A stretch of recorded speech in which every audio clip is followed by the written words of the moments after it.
হুজুরে গাউসে পাক বলেন, আমার যখন 1 বছর খানা আর 1 বছর পানীয়, 2 বছর চলে গেল। 3য় বছরের সময় আমি মনে মনে চিন্তা করলাম, আল্লাহ আমি খানাও খাবো না, পানিও পান করবো না, দেখি আমি কতদিন থাকতে পারি। সুবহানাল্লাহ। আত্মার শক্তি যার যত বেশি, দুনিয়ার খানার মানে প্রয়োজন তার নাই। হাদিস শরীফে আসছে, রাসূল আকরাম সাল্লাল্লাহু আলাইহি সাল্লামকে আল্লাহ পাক সাওমে বেসাল, সারা বছর না খেয়ে পানীয় বস্তু পান না করে রোজা রাখার শক্তি দান করেছিলেন। জোরে বলুন সুবহানাল্লাহ। এখন আপনারা প্রশ্ন করবেন, ও শরীয়তের হুজুর, এটা কেমনে হয়? এটা আল্লাহ কুদরতি ভাবে যেমনে পারে এমনে হয়। হাদিস শরীফে আসছে, ইতঈমুনি রাব্বি ওয়া ইয়াসকিনি। আল্লাহ পাক সাহাবায়ে কেরাম, রাসূল পাক সাহাবায়ে কেরামদেরকে বলেন, সাহাবীরা রে, দুনিয়ার খানা দুনিয়ার পানীয় আমার প্রয়োজন নাই, আমার আল্লাহ কুদরতি খানা আমারে খাওয়ায়, কুদরতি পানীয় আমারে পান করায়। অতএব এই দুনিয়ার খানা পিনা পানীয় আমি আমার প্রয়োজন হয় না। আমি আমার সারা জীবন এই দুনিয়ার খাবার না খেয়েও আমি জিন্দেগি 63 জিন্দেগি পরিচালনা করে যেতে পারবো, আমার কোনো অসুবিধা হবে না।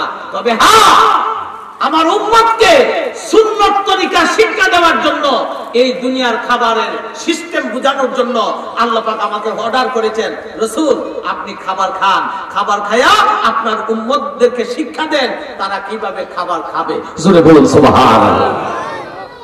এই দুনিয়ার খাবারের প্রয়োজন ছিল না, আত্মা এত শক্তিশালী। কি শক্তিশালী? আরো জোরে বলেন। যেমন গাড়ির মধ্যে আপনার একটা আছে লোকাল, আছে না? আর একটা আছে ভালো গাড়ি। তো দূরগতি গাড়ি, কিন্তু একটা দেখা যায় আস্তে আস্তে চলে, আর একটা দেখা যায় দ্রুত গতিতে চলে। কারণটা কোন জায়গায়? হ্যাঁ, ভিতরের ইঞ্জিন। ভিতরের ইঞ্জিন, ভিতরের ইঞ্জিন শক্তিশালী হওয়ার কারণে আর ভিতরের ইঞ্জিন দুর্বল হওয়ার কারণে লোকাল গাড়ি ভিতরের ইঞ্জিন দুর্বল, এই জন্য চলে আস্তে আস্তে। আবার হানিফ গাড়ি আছে, শেবলি আছে, আল মুবারাকা আছে, এই সমস্ত বাসের ভিতরের গাড়ি ভিতরের ইঞ্জিন শক্তিশালী, এই জন্য চলে দ্রুত গতিতে।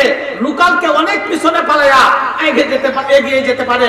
ঠিক তেমনি ভাবে বন্ধুগণ আমার, যার আত্মার পাওয়ার বেশি, ওই আত্মার পাওয়ারের কারণে দুর্বল মানুষগুলোকে, দুর্বল অন্তরালা মানুষগুলোকে পিছে পালায়া আত্মার শক্তি দিয়া আল্লাহ পর্যন্ত পৌঁছে যেতে পারে। ঠিক তবে আমি সামান্য একটা উদাহরণ দিলাম, এটা উদাহরণ নয়, জাস্ট বোঝার জন্য একটু মেসাল দিলাম। বন্ধুগণ আমার, যেই কথাটা আমি বলতেছিলাম, হুজুরে গাউসে পাক বলেন, পরবর্তী 3য় বছর আমার চলে গেল, আমার খানারও প্রয়োজন নাই, পানিরও প্রয়োজন নাই। এতে আমি বুঝতে পারলাম আল্লাহ আমার আত্মার মধ্যে শক্তি দান করছে। জোরে বলুন মারহাবা। এইভাবে হুজুরে গাউসে পাকের বয়স হয়ে গেল 51 বছর। কত বছর? 51।